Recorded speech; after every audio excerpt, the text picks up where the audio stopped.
বেঞ্জামিনৰ কাণ্ড সন্দৰ্ভত মুখ খুলিলে প্ৰমোদ বৰুৱে বাইকৰ পৰা ধনানি পাৰ্টি কৰিছিল বেঞ্জামিনক আমাৰ দলৰ পৰা নিলম্বন কৰা হৈছে বেঞ্জামিনৰ পুৰণি আলোকচিত্ৰক লৈ কংগ্ৰেছে ৰাজনীতি কৰাৰ অভিযোগ ওলুটাই কংগ্ৰেছকে সমালোচনা প্ৰমোদ বৰুৰ কংগ্ৰেছৰ বিৰুদ্ধে মানহানিৰ গোচৰটোৰ আৰু হুংকাৰ প্ৰমোদ বৰুৰ নিৰ্বাচন আয়োগকো দাখিল কৰিব অভিযোগ ইউপিপিএলে অভিযোগ দাখিল কৰিব বুলি স্পষ্ট কৰিছে প্ৰমোদ বৰুৱে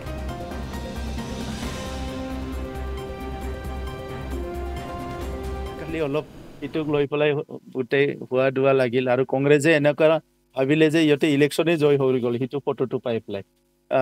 ময়ো নাজানিছিলোঁ কিন্তু বেঞ্জামিনে যেতিয়া ক'লে যে এইটো পুৰণা ফটো আছিলে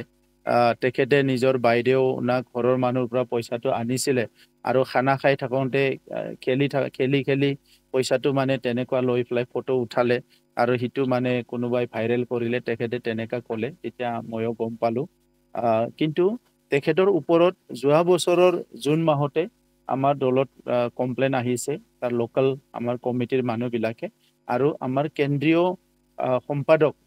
যিটো বুলি কয় এডমিনিষ্ট্ৰেশ্যন ৰাজু ডাঙৰীয়াই আমাৰ চৰকাৰলৈ VCDCৰ পৰা গুচাব লাগে বুলি এই সময়তে এটা চিঠি পঠাইছিলে আৰু সেই মৰ্মে 10 ফেব্ৰুৱাৰীত তেখেতক গুচোৱা হৈছে কিন্তু তেনেকা নটিচবিলাক চাৰ্ভ কৰোঁতে হয়তো দেৰি হৈছিলে কিন্তু তেখেতে দলত নাই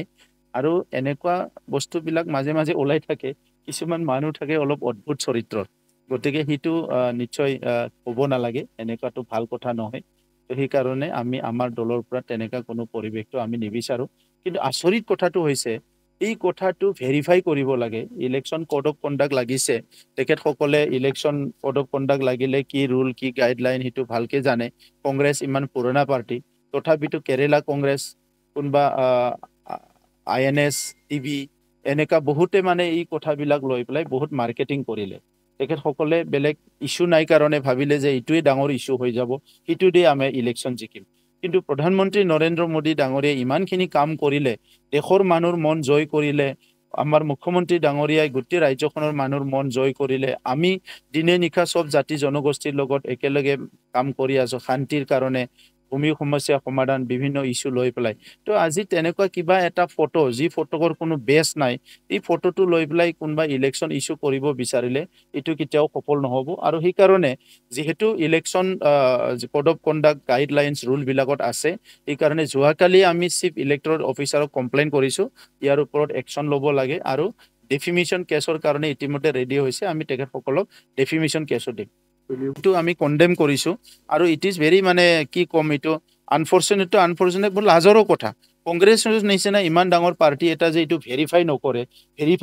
কৰে আৰু কোনোবা অসমৰ আছে ইফালে সিফালে জঁপিয়াই থকা নেতাবিলাক আছে সেইটো মানে ইহঁতে পাইছে বহুত ডাঙৰ ভিটামিন পাই গ'লোঁ আমি বুলি কেনে চ' আজি কাম নকৰি পেলাই এইবিলাক ইছ্যু বনাই পেলাই ইলেকশ্যন জিকিব বিচৰা এই কথাবিলাক আৰু অসমৰ ভাৰতৰ মানুহবিলাক আজি টেকন'লজিৰ দিনত ছ'চিয়েল মিডিয়া 24/7 মানুহবিলাকে চাই থাকে এই কথাবিলাক চবেই বুজি পায় প্ৰমোদ বৰুৰ সমান্তৰালকৈ বিষয়টো সন্দৰ্ভত মুখ খুলিছে BPFৰ প্ৰাৰ্থী খাম্ফা বৰগয়াৰীয়ে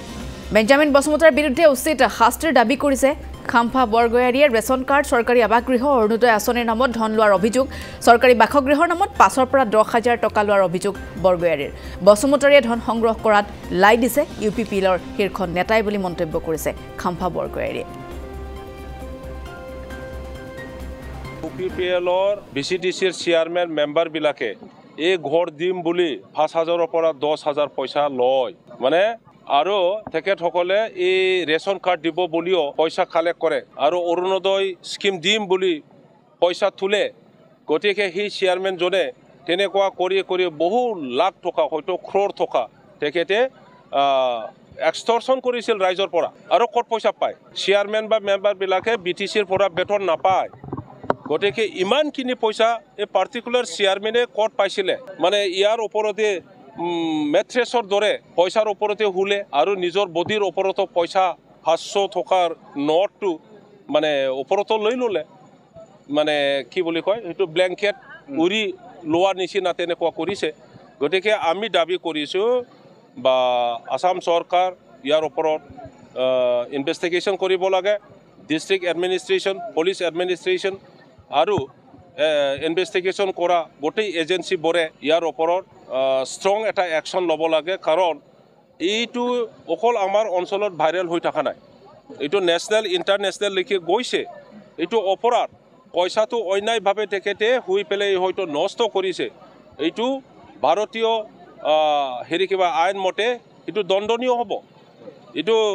টাইমছত ইণ্ডিয়াত ডিছকাশ্যন হৈছে, ইকনমিক টাইমছত ডিছকাশ্যন হৈছে, আৰু বহুতো ডাঙৰ ডাঙৰ ভাৰতীয় মিডিয়াত ডিছকাশ্যন হৈছে। মই ভাবোঁ এই চেয়াৰমেনজনক আমাৰ UPPL নেতাসকলে লাইট দিছে পইচা তুলিবৰ কাৰণে। ইলেকশ্যন সময়ত তেখেতে দেখাব বিচাৰিছে, ৰাইজক ক'ব বিচাৰিছে যে আহক, আমাৰ লগত বহুত পইচা আছে, আমি আপোনালোকক পইচা বিতৰণ কৰি দিম। এইটো কৰাৰ স্বত্তেও সেইটো অকলে কৰা নাই নিশ্চয়। UPPL নেতাসকলে কিয় বাধা কৰা নাই? কিবা এটা ষ্ট্ৰেটেজি বনাইছিলে। গতিকে মই আজি BPF দলৰ এজন কোকৰাঝাৰ 1 নং কোকৰাঝাৰ সমষ্টিৰ প্ৰাৰ্থী হিচাপে চৰকাৰলৈ মই আবেদন কৰোঁ, মই দাবী কৰোঁ ইয়াৰ ওপৰত ষ্ট্ৰং একশ্যন ল'ব লাগে, ইনভেষ্টিগেশ্যন হ'ব লাগে।